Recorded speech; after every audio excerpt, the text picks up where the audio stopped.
Hey, how's it going? Nat here. Let's see what's making news. How do you feel about maths? Ugh. Experts say Aussie students aren't up to scratch, and a new report says that might be because of the way we're being taught. Here's Ren. Are you guys maths fans? Yeah, I sort of like it. I'm pretty good at it, yeah. No, not a fan. Hate it. It's too hard.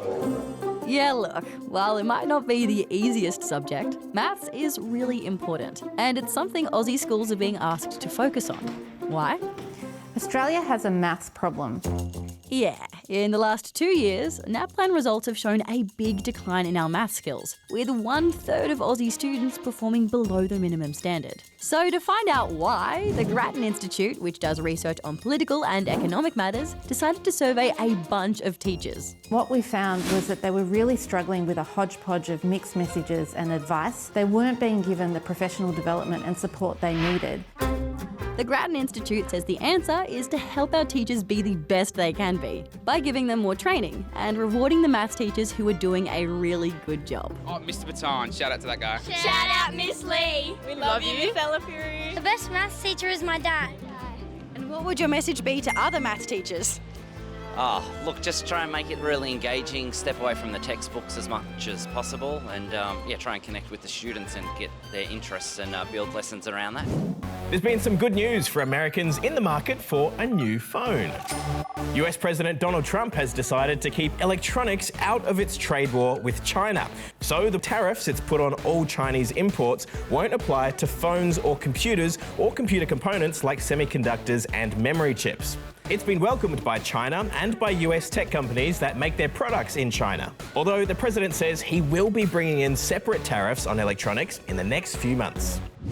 Australia's Oscar Piastri has claimed another Grand Prix win in Bahrain. There's all that and more in sport.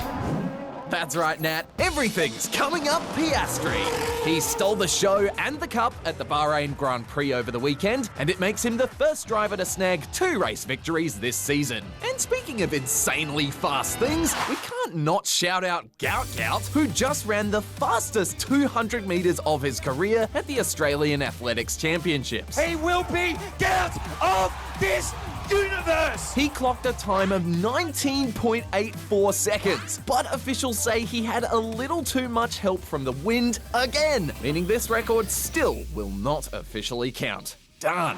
Now from Gout to Golf, or just golf, where after years of anticipation, McIlroy has his masterpiece. Rory McIlroy has sealed a very emotional first Masters win. It's been 11 years since he last won a major, and he's now ticked off all 4 of golf's big comps. And finally, do not try this at home, as if you would. Oh my goodness. The Cliff Diving World Series has kicked off in the Philippines, with 10-time champ Gary Hunt taking his 47th career win in the men's, and our very own Rhiannon Efland keeping her place as reigning champ in the women's. I'm super happy. I didn't know if I could do it, and I've done it. Now it's time for a part of the show I like to call Three's a Crowd. Well, no, it's actually not that crowded, is it? Yeah, no, I reckon we could fit at least like a few more Nats on here if we wanted to. First up, to thousands of people in Thailand who are battling it out in the world's biggest water fight. We didn't know what to expect, but it's very fun. I love it. I love the water. It's all to celebrate Songkran, which is the Thai New Year and signals the end of the dry season. Now to a giant pillow fight in Canada.